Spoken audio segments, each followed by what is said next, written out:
Balu auditions లో నవదీప్ ఒక మాట అన్నారు, ఇలాంటి వాళ్ళని సెలెక్ట్ చేసి సమాజానికి ఏం మెసేజ్ ఇవ్వాలని. ఇప్పటి వరకు బిగ్ బాస్ లో సెలెక్ట్ అయిన వాళ్ళు ఏం మెసేజ్ ఇచ్చేశారు?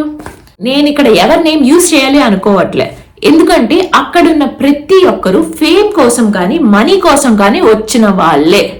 ఉప్పల్ బాలు షోలో బ్యాడ్ గా మాట్లాడితే ఖండించండి, అతను బతకడానికి వీడియోలు చేశాడు. నచ్చకపోతే ముందు రౌండ్స్ లోనే తీసేయచ్చుగా. టీవీలో ఆడిషన్స్ కి పిలిచి ఇంత అవమానిస్తారా? ఆర్ఎల్స్ షోకి సెట్ కాడు అని రెట్టించేయండి. అసలు తను ఏంటి అలా ఏం తెలియకుండా అతని క్యారెక్టర్ మీద ఇన్సల్ట్ చేసేస్తారు. ఇది జస్ట్ టీఆర్పీ స్టంట్. తను అప్పటికీ చెప్తాడు, నాకు బిగ్ బాస్ అంటే ఇష్టం, తన ఫ్యాన్స్ తన్ని బిగ్ బాస్ లో చూడాలి అనుకుంటున్నారు. దానితో నవదీప్, నీ చీప్ ఎంటర్టైన్మెంట్ కి ఫ్యాన్స్ ఉన్నారు అని నమ్ముతున్నావా అంటారు. మొత్తానికి ఉప్పల్ బాలుకి ఎలాంటి టాస్క్ ఇవ్వకుండా క్రిటిసైజ్ చేసి పంపించేస్తారు. రన్నింగ్ రాజా శ్రీముఖి చాలా దారుణంగా అయితే మాట్లాడింది. బేసిక్ గా అది ఎడిటింగ్ మిస్టేకా లేక ఏంటి అనేది తెలియదు, కానీ రన్నింగ్ రాజా అతని ఇన్స్టాలో ఒక వీడియో ప్రకారం అతను శ్రీముఖి ఇలా యాక్ట్ చేయమన్నారంట. సో అతను అలా యాక్ట్ చేశాడు. శ్రీముఖి అతనితో చాలా రెక్లెస్ గా బిహేవ్ చేయడం, చాలా హీనంగా చూడడం. అఫ్ కోర్స్ అతను బిగ్ బాస్ కి సెట్ అయ్యే కంటెస్టెంట్ అయితే కాదు, కానీ రిజెక్ట్ చేసే ప్రాసెస్ అయితే కరెక్టే కాదు. అంత చీప్ గా చూడాల్సిన అవసరం ఏముంది?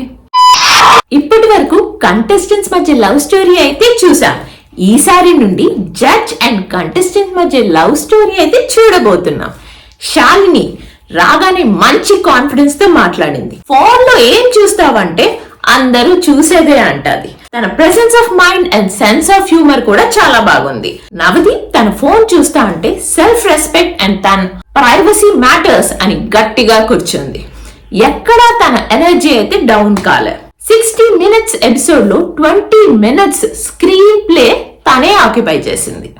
అభి తన డ్రెస్సింగ్ గురించి రేటింగ్ ఇచ్చినప్పుడు అతనికి ఇచ్చి పడేసింది, నీకే అమ్మాయి స్టైలింగ్ గురించి తెలీదు అని. అండ్ శాలిని స్టోరీలో నాకు ఒక పాయింట్ చాలా బాగా నచ్చిందబ్బా. ఇప్పుడు నాకు ఒక అబ్బాయితో బ్రేకప్ అయింది, కానీ ఆ అబ్బాయి మంచోడే, నాకు ఆయనకి సెట్ కాలేదు, కానీ అతను బ్యాడ్ అన్నట్టు కాదు అన్నది. నాకు చాలా బాగా అనిపించింది.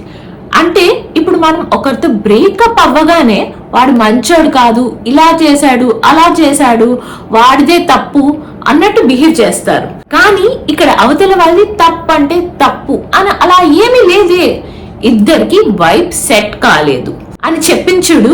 అక్కడే జడ్జెస్ కూడా కనెక్ట్ అయ్యారు అన్నది నా ఫీలింగ్.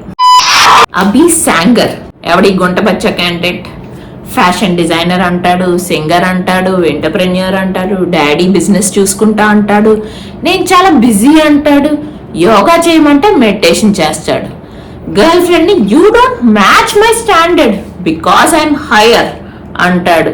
ఐ డోంట్ అండర్స్టాండ్ అని ఇంగ్లీష్ లో తూ తూ తూ తూ అంటాడు. ముందు రౌండ్స్ ఎలా క్వాలిఫై వచ్చాడు అన్నది నా డౌట్.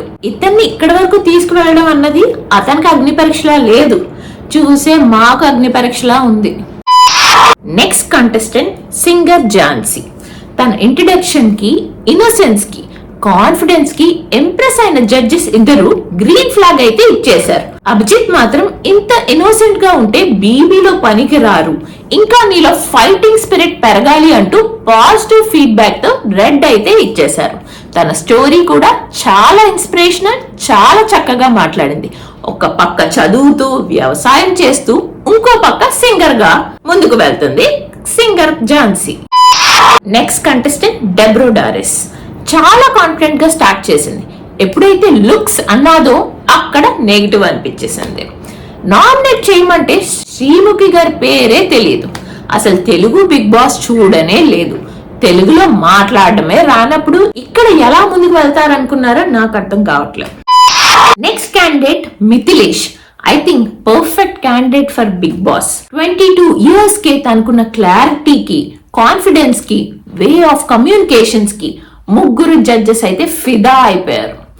డైరెక్ట్ గా ముగ్గురు గ్రీన్ ఫ్లాగ్ అయితే ఇచ్చేశారు. చాలా కామ్ అండ్ కంపోజ్డ్ టాస్క్ లో అద్దరగొట్టేస్తున్నారు. ఆర్గ్యుమెంట్స్ లో మంచి పాయింట్స్ అయితే ఇవ్వగలుగుతున్నాడు. అసలు ఎపిసోడ్ 1 లో మీ ఫేవరెట్ కంటెస్టెంట్ అయితే ఎవరు?